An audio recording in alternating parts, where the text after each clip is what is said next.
The theater erupted in confusion as the black bird vanished back into the rafters. The final note of Miss Vance's aria trembling into silence. Holmes did not applaud. He was watching the ropes. "Observe, Watson," he murmured. "The wire retracts not upward but laterally. I follow the faint glint in the gaslight. The thin line did not disappear into the ceiling, but angled sharply toward the fly systemento, a narrow maintenance corridor running behind the stage walls. By the time we reached it, the corridor was empty. Empty, save for a faint smell. "Oil," Holmes said softly.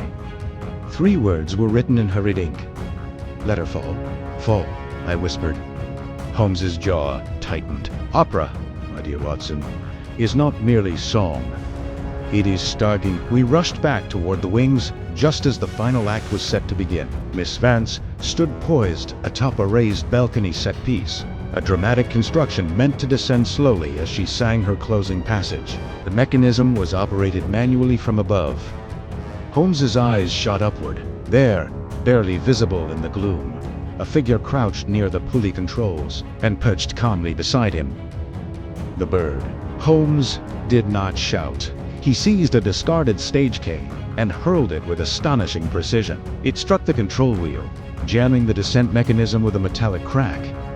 The balcony lurch butt held. The figure bolted. I pursued him through the maze of catwalks and narrow ladders, while Holmes moved with startling agility, despite the height. The masked saboteur slipped on loose sawdust, stumbled on the bird, launched into the air with an angry cry.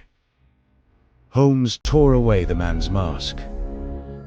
Not the understudy, not a rival singer, but the theater's chief machinist, a man who knew every rope, every counterweight, every blind corner. He had debts.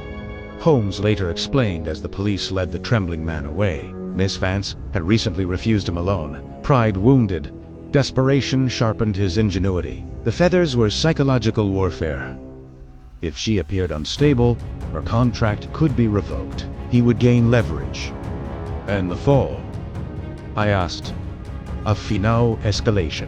A tragic accident blamed on faulty rigging. Miss Vance's voice carried through the unsettle theaters today, powerful, triumphant. The audience, unaware of how close they had come to disaster, rose in thunderous applause. Holmes watched quietly from the shadows. The songbird never refused to sing.